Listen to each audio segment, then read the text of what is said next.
What's going on YouTube? I am Kyle and thank you for stopping by Dusty Lane Studios today and checking out my very first rig rundown.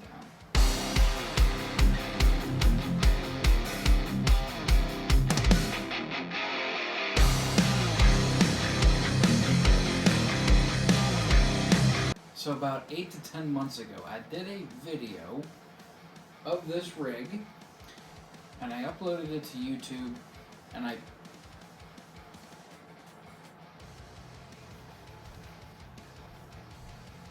thought I saw a mouse. So about 8 to 10 months ago I did this video, uploaded it to YouTube, and I put a title in it, and it was for ENGLUND. A few months prior to that, when I did one for him, it was for the Rate My Tune series. Sadly, he did not pick it, but I figured I was going to get his attention one way or another. So, I did a Rate My Tune video, Dimebag edition. And then one morning I woke up to find out that he actually picked my video and put it on his, and ever since then, it has been my most viewed video that I have on this channel. And there has been a lot of requests, there has been a lot of asking questions about this rig, how to run it, what I use, what are my settings. So that is what today's video is for. So, this rig is actually a pretty simple setup, but it is not simple to acquire. Currently, as we know, any gear that is associated with Dime, or his signature guitars, especially now since the issue with Dean and the Dime estate, a lot of these things are very hard to acquire. But if you do have this gear and you don't know how to run it, or if you have gear similar to this and you don't know how to run it, or if you want to, maybe try my settings, or if you have similar gear to this and you don't know how to run it correctly, and if you just maybe want to see if my settings work for your stuff, then you have come to the right place. So, the gear list itself. We're going to start with the amplifier. I have the Randall Century170. Technically that is the only piece that isn't really like authentic to this whole setup. Because Dime used the Century 200, I have the Century 170. It is pretty much the same thing. It's like it's the RG80ES to the RG100ES, which I actually have an RG100ES down there. It's currently not working. I gotta get it fixed, but once I get it fixed, I'm going to bring it to this channel. So starting with the amplifier, Randall Century 170, and then I have this Randall RX412. This actually has Jaguar speakers in it, and it came with Jaguar speakers in it, and you can probably buy this cabinet used for right around $100, 150 max, if that. So now I'm only using two pedals in this rig. I have the blue MXR 6-band, and then I have a Vox Classic Wah. It's the V847, I believe. Yes, the V847. So rack gear. The only one that I don't use for the Dime rig is this 31-band EQ. So pay no attention to it. This I want to use for something else. This is the only one I don't use. So we're going to start from top to bottom.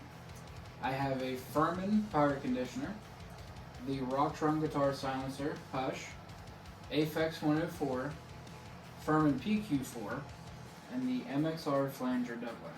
And of course, guitar is the Dean from Hell. I just recently put in the Bill&Becky L500XL from Wild Pickups. It is literally pretty much the same thing as a Bill Lawrence L500XL. And of course I flipped the pickup. Now I didn't do the actual work on it. I took this guitar to the guy I normally take all my stuff to, Chris Delaporta at Woodshed Guitars in Carlisle, Pennsylvania. So if you're watching this and you're from Pennsylvania, or if you're close to the South Central area and you're looking for a good tech, definitely hit up and go to Woodshed, because Woodshed is literally, Chris does a fantastic job on anything that you give him. So that's who did the work on this guitar, and that's who does the work on all my guitars. So that is all of the gear, the rig itself, it's all the stuff that I use. Now let's get into what I use on the recording side. I forgot to add, there is one other pedal that I do use. It is the JHS little black amp box. I have that running in the Aphex loop. It's just an attenuator that's running between the doubler and it is running between the doubler and the amplifier. So back to recording. So I have this TASCAM IXZ. It is a guitar and mic interface for your cell phone. So this has an adapter, I guess, for the old style like Android phones or the old style like iPhones that used to have the these type style plugs. I don't know if you can see it. Maybe it's right there. Zoom in. Maybe we'll zoom in on it. Anyways, but I have this little adapter, plugs right into the iPhone. And then I have a Shure SM58. Now there was actually a very special person who helped me run all these racks and set up the microphone placement correctly, and that was Grady Champion himself. I messaged him a couple times to get some tips and some tricks on how he used to do things and how to run these racks properly to get, you know, the authentic feel of everything. So, the mic placement. He told me start half cone, half paper, and move more towards paper to whatever you desire. I have this technically set center of the cone, but I have it directly half cone, half paper. But it's dead center to would be the right of the speaker. Then I have it backed off the cabinet just a little bit, not a whole lot, just a smidge. It's not necessarily right up against the cabinet, even though it looks like it is, but it's just backed off just a smidge. So that is all the gear. Now we're going to get into how to run this properly. So the old way I used to run this is I used to run all my racks, the Aphex 104, PQ4, Flanger doubler. I used to run those in the Aphex loop. And then out front I ran the 6-band, the wall, and then I used a Boss turbo distortion to kind of like slam the front end of the Century just a little bit. But of course that's not the proper and correct way. So I got a hold of Grady and he told me the proper way, and it is actually very simple. So it starts with guitar into the blue 6-band EQ, and then from the 6-band you're going to run it into the Furman PQ4, and then from the Furman you're going to run it into your wall. And then from your wall, you're going to run it into the Aphex 104. And then from the Aphex 104 into the Rock Drum Guitar Silencer. And then from the silencer into the front end of the amplifier. And then the effects loop, all I have is just the doubler and of course the little black amp box, but of course it's just the attenuator. So that's all I have in the effects loop. Pretty simple, so it is.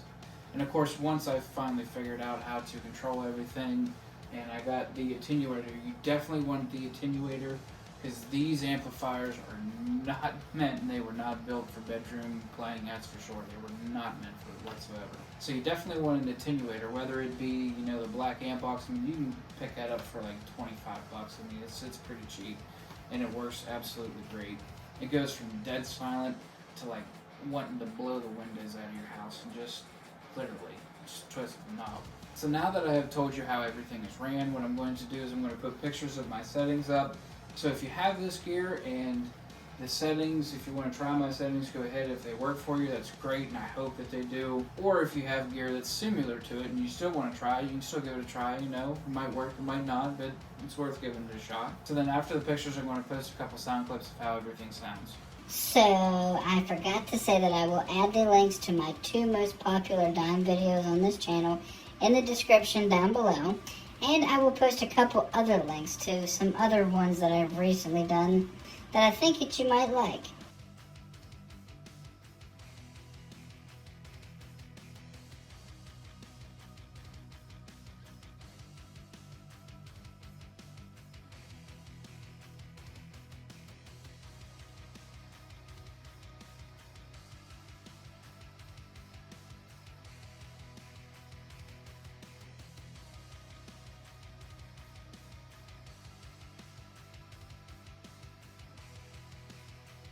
Alright, so let's hear.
So I hope everything sounded good for you guys, and I hope everything was informational.